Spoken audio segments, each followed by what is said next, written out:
Movie start होती है और हम हमारे मेन कैरेक्टर आनी को अपने फियांसे ल्यूक के साथ वेडिंग की शॉपिंग करते हुए देख सकते हैं। वो अपने घर के लिए नाइव्स बाय कर रहे थे। आनी को नाइव्स बाय करते हुए ट्रामा होता है। उसे लगता है कि उसने किसी का खून कर दिया हो। इसके बाद वो वहां से चले जाते हैं। रास्ते में उसे अपनी क्लासमेट दिखती है तो अपने फियांसे को किस कर लेती है। रेस्टोरेंट में जाने के बाद वेडिंग के बारे में वो बात करने लग गए। ल्यूक थोड़ा सा कॉल करने के लिए बाहर जाता है। आनी को फिर से नाइफ देखकर एक बात याद आती है। ये बात क्या थी ये हमें आगे पता चलेगा। ल्यूक के जाते ही आनी पूरा पिज्जा खा लेती है। वेट्रेस को ले जाने के लिए कहती है और उसने इस तरीके से प्रिटेंड किया कि उसका सोडा नीचे गिर गया था और इसी वजह से टेबल का खाना बर्बाद हो गया है। वो ल्यूक के सामने नहीं दिखाना चाहती कि वो बहुत ज्यादा खाती है। उसके लिए परफेक्ट प्रिटेंड करना चाहती है। हमेशा बहुत ज्यादा फिट दिखने के लिए जिम में भी जाती है। हमेशा से उसकी एक बहुत ही अच्छी बेस्ट फ्रेंड है। इसका नाम है नील। नील भी आज उसके साथ थी। वो दोनों मिलकर ट्रेन में जाते हैं। ट्रेन में लाइट चले गए और इस वजह से आनी बहुत ज्यादा डर गई। उसके साथ कुछ ऐसा हुआ था जिसकी वजह से आज भी वो सदमे में जी रही है। इसके बाद वो एक मैगजीन के ऑफिस में आती है जहां पर वो काम करती है। लेडीज को लेकर वो इंटीमेट आर्टिकल्स राइट करती है, जैसे उनकी रिलेशनशिप, उनकी कुछ प्रॉब्लम्स। अपने जॉब में वो बेस्ट थी और उसके एडिटर इसलिए उसका रिस्पेक्ट करती है। उसके एडिटर को न्यूयॉर्क टाइम्स से एक ऑफर आया था और अगर उसे जॉब मिल जाती है तो आनी को भी अपने साथ लेकर जाएगी। इसके लिए आनी बहुत ही एक्साइटेड थी।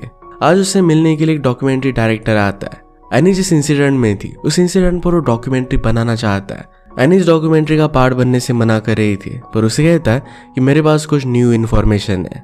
उसने कहा कि तुम्हारे स्कूल में जो गन शूटिंग हुई थी इसके बारे में सिर्फ तुमने ही स्टेटमेंट नहीं दिया है। हमने कुछ ऐसी चीजों पर रिसर्च किया है जिससे हमें पता चल सके कि वहां पर एक्चुअल में हुआ क्या था। लोगों को आंसर चाहिए कि क्या तुमने भी गन शूटिंग में हेल्प की थी या तुम सिर्फ एक विक्टिम थी। उसे प्रॉमिस करता है कि अगर तुम मेरी हेल्प करती हो तो डॉक्यूमेंट्री वो बहुत ही अच्छी तरीके से बनाएगा। वो सारी चीजें सच सच बताएगा। एनी उसे फिर से मना कर देती है। उसने एक आर्टिकल निकाला जिसमें उसके क्लासमेट ने उसे अक्यूज किया था कि वो भी गन शूटिंग में इन्वॉल्व है। अब हुआ क्या था ये बात हमें पता चलेगी। एनी को हम एज अ टीनेजर देखते हैं। न्यू स्कूल में उसका फर्स्ट डे था। उसकी मदर उसे कहती है कि स्कूल बहुत ही बड़ा है। इस स्कूल में तुम्हारा जाना एक बहुत ही बड़ी अपॉर्चुनिटी है। यहीं पर तुम अपने फ्यूचर हस्बैंड को मिल सकती हो। या उसे बहुत सारे लोगों को मिलने के लिए वो कहती है। एनी स्मार्ट थी और इस न्यू स्कूल के टीचर एंड्रू ने उसे पहचान लिया था। उसे इनकरेज करते हैं। कैंटीन में जाने के बाद एनी की कुछ फ्रेंड्स बनते हैं। इनमें से एक का नाम डीन था। उनकी ग्रुप की लड़कियों को एनी को उनके ग्रुप में आना सही नहीं लगता, तो एनी की इंसल्ट कर रहे थे तो आर्थर नाम का लड़का एनी की साइड लेता है। उसका भी फ्रेंड बन गया था। इसके बाद फिर से प्रेजेंट में हम डीन को न्यूज पर देखते हैं। किसी के भी पास अनऑथराइज्ड गन नहीं होनी चाहिए, इस वजह से गवर्नमेंट रूल बना रहा था और इसी को डीन सपोर्ट करता है।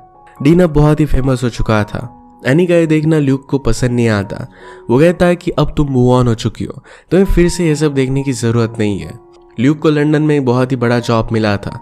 वो चाहता था कि एनी भी उसके साथ शिफ्ट हो जाए। एनी को यहाँ का जॉब छोड़ना पड़ेगा, ये एक प्रॉब्लम था और इसी वजह से ल्यूक की कंपनी ने एनी को वहां पर एज अ टीचर जॉब दिया था।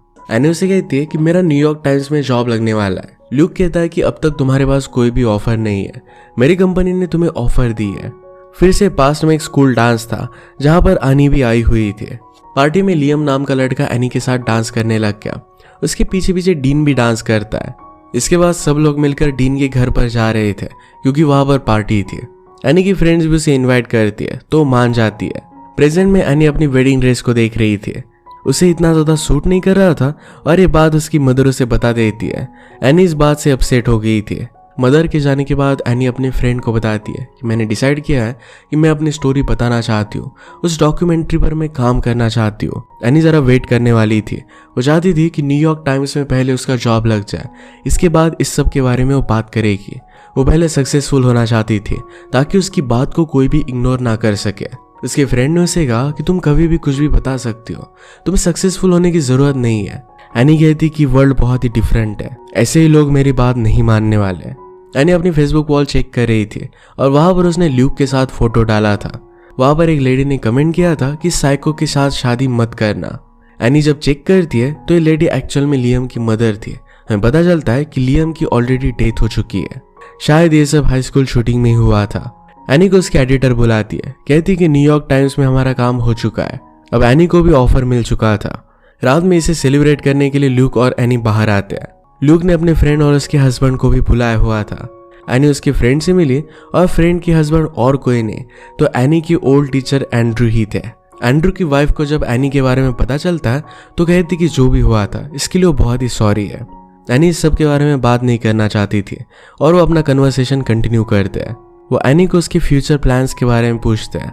एनी कहती कि मैं ल्यूक के साथ लंदन जाने वाली हूँ। वहां पर अपनी पूरी लाइफ के बारे में बताती है, पर ल्यूक के लिए ये सब सरप्राइज था। एनी भी सिर्फ उसे अच्छा लग सके इसी वजह से ये सब कह रही थी। जब ल्यूक पार्किंग के लिए गाड़ी लेने के लिए गया तब वो एंड्रू से बात करती है, उसे अपने ऑफर के बारे में बताती है। आर्थर उसे कहते हैं कि जो चीज तुम्हें चाहिए विदाउट फाइट तुम जाने मत देना। घर आने के बाद ल्यूक एनी से कहता है कि तुम मुझे कुछ भी बताते नहीं हो। मुझे हमेशा लगता रहता है कि तुम्हारी लाइफ का मैं सिर्फ एक बॉक्स हूँ जिसे तुम टिक करना चाहती हो। एनी उसे अपने ऑफर के बारे में बताती है। ल्यूक ये ऑफर देखकर कहता है कि इसमें तो तुम्हें कोई भी रेज नहीं मिल रहे। एनी कहती कि पब्लिशिंग में उतने ज्यादा पैसे नहीं है। ल्यूक कहता है कि एग्जैक्टली मैं वही कहना चाहता हूँ। तुम लंदन आ सकती हो, वहां पर टीच कर सकती हो। शायद तुम अपनी खुद की बुक लिखोगी, इससे तुम्हें बहुत ज्यादा प्रॉफिट होगा। एनी कहती कि जॉब मेरे लिए बहुत ही इंपॉर्टेंट है। मेरे साथ क्या हुआ था ये मैं वर्ल्ड को बताना चाहती हूँ। ल्यूक कहता है कि तुम डीन को बर्बाद कर दोगे।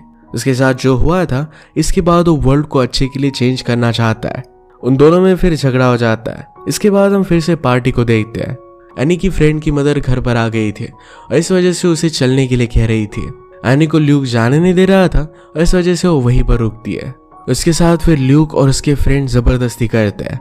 वो बहुत ज्यादा ड्रंक थी और इस वजह से वो कुछ भी कर नहीं पाती।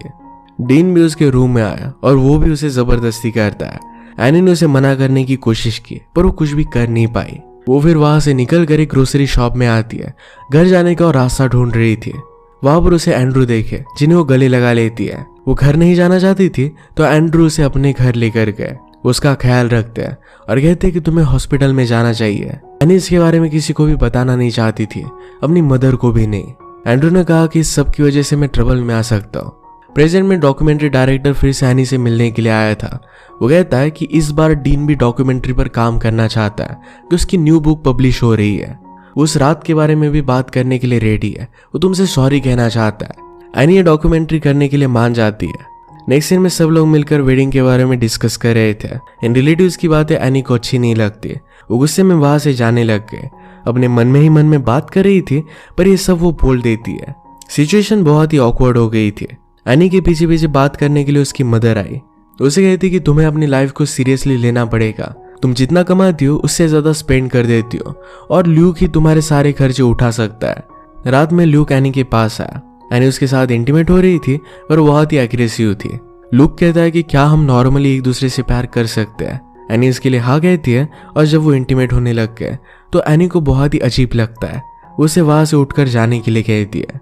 ल्यूक कहता है कि मैं तुम्हें हमेशा रिस्पेक्ट देने की कोशिश करता हूँ पर शायद तुम्हें रिस्पेक्ट लेना आता नहीं है। अगली सुबह एनी लियम के साथ स्कूल आ रही थी। उसे कहती है कि मुझे लगता है कि शायद मेरा रेप हुआ था। वो कहता है कि क्या तुम्हें पता भी है कि इस वर्ड का मीनिंग क्या है। वो इस बात को दबाने की कोशिश करता है। एंड्रू ने प्रिंसिपल से बात की थी और एनी को बुलाया जाता है। इस इंसिडेंट के लिए पुलिस को बुलाया जाएगा, एनी की मदर को भी। और इस सब से एनी डर रही थी।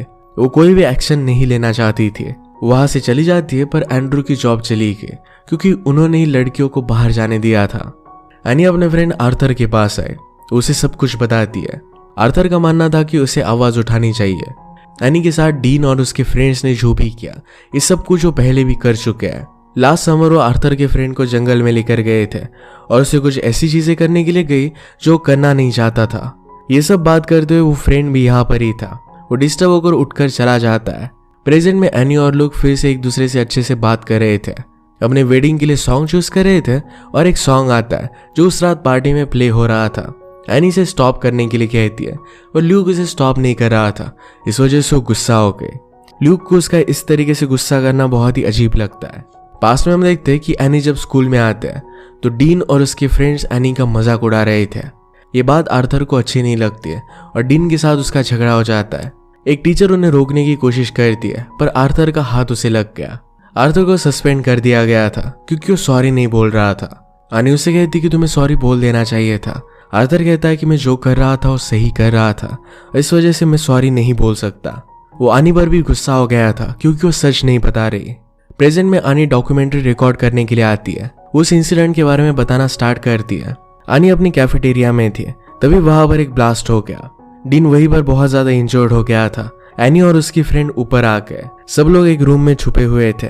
वहां पर आर्थर का फ्रेंड आता है जिसके हाथ में गन थी और उस सबको मार रहा था, स्पेशली डीन और उसके फ्रेंड्स को जिन्होंने उसके साथ गलत किया था। एक फ्रेंड को उसी रूम में वो मार देता है। इसके बाद वो सब लोग नीचे भागने लग गए और एक डोर के पास आए। डीन का फ्रेंड जरा इंजर्ड हो गया था। आनी चाहती तो डोर ओपन रख सकती थी, पर उसने डोर बंद कर दिया और इसी वजह से डीन के फ्रेंड की डेथ हो जाती है।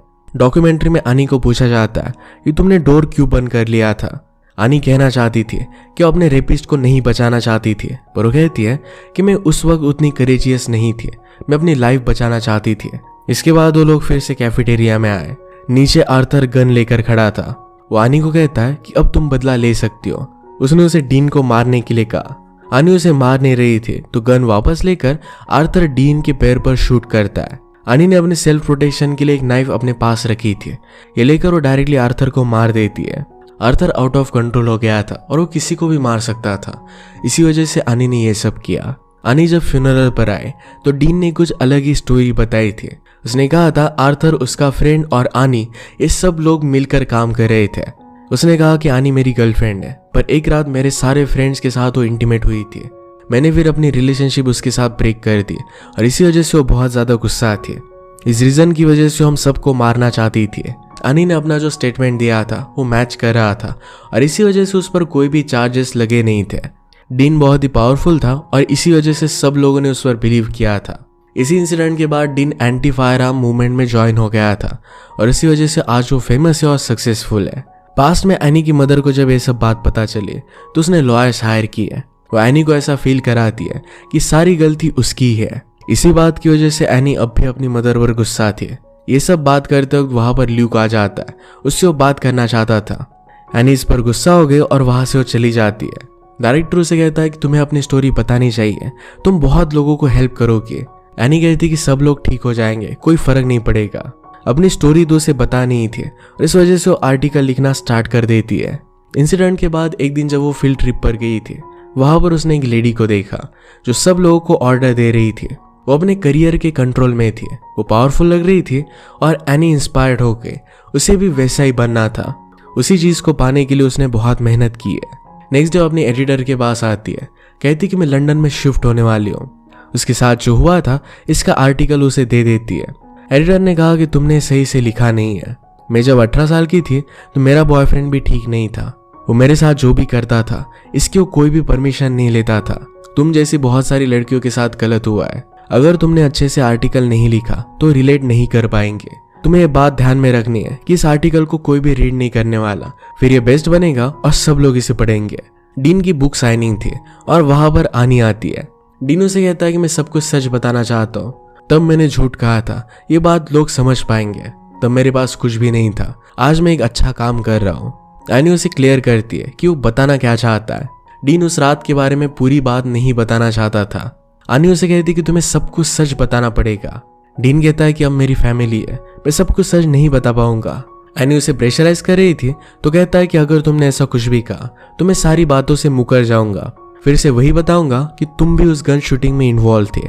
एनी उसे बहुत उकसाती है और फाइनली उससे कन्फेशन ले ही लेती है कि उस रात उसने उसके साथ जबरदस्ती की थी। उनकी सारी कन्वर्सेशन आनी ने रिकॉर्ड कर ली थी। इसके बाद आनी का रियल सर डिनर आता है। वहां पर उस सब लोगों से मिली तभी उसे कॉल आता है कि उसे न्यूयॉर्क टाइम्स में एक जॉब ऑफर मिला है और वो प्रीवियस जॉब से बहुत बड़ा था। उसका आर्टिकल भी पब्लिश होने वाला था। इस सब के बारे में वो ल्यूक से बात करती है। ल्यूक कहता है कि मुझे लगा था कि इन सब चीजों से तुम मूव ऑन कर गई हो, इस वजह से मैं तुम्हारा बहुत रिस्पेक्ट भी करता था। एनी कहती कि मेरे साथ जो भी हुआ था इस सब कुछ मैंने दबा कर रखा था। ल्यूक कहता है कि तुम्हें इतने डिटेल में बताने की कोशिश क्या थी, लोग क्या कहेंगे। एनी उसे कहती कि मैं हमेशा जब भी तुम्हारे साथ होती हूँ तो प्रिटेंड करती हूँ कि मैं तुम्हारे लिए परफेक्ट हूँ। मैं बहुत सालों से करती आ रही हूँ, पर अब उसे घुटन महसूस हो रही थी। वो उससे प्यार नहीं करती थी, वो सिर्फ दुनिया को दिखाने के लिए उसके साथ थी। अब जब वो अपनी लाइफ में ऑनेस्ट बन रही है तो उसे सब कुछ सच सच बता देती है। शादी कैंसिल हो जाती है और एनी फिर से मूव आउट हो गई थी। उसका आर्टिकल हर जगह पर वायरल हो रहा था। उसे न्यूज चैनल पर अलग अलग जगह पर अपनी स्टोरी बताने के लिए बुलाया जाता है। स्ट्रीट पर उसे एक लेडी मिली जो उसे कहती है मैंने डीन का करियर बहुत ही क्लोजली फॉलो किया है, तुम जो भी कर रही हो गलत कर रही हो। एनी इस बात पर उसे कुछ भी कहती नहीं। वो लेडी आगे जा रही थी तो उसे रोक लेती है और भाड़ में जाने के लिए कहती है। अब कोई भी उसके साथ बुरा करे तो उसे जाने नहीं देगी। वो अब फाइट करना सीख गई थी। इसी के साथ ये मूवी एंड हो जाती है। एक बुरे इंसिडेंट की वजह से इतने सारे साल उसे सफर करना पड़ा और फाइनली उसने आवाज उठाया और लोगों को भी उसने इंस्पायर किया। अगर आपको एक्सप्लेनेशन अच्छा लगता है तो प्लीज लाइक और कमेंट जरूर कर दीजिएगा। बहुत सारी मूवीज लेकर आते रहता हूँ तो प्लीज चैनल को सब्सक्राइब कर दीजिए और बेल नोटिफिकेशन आइकन दबाना मत भूलिएगा। हम फिर से मिलेंगे और एक नई मूवी के साथ। तब तक के लिए थैंक यू और आप अपने आप का ख्याल रखिए।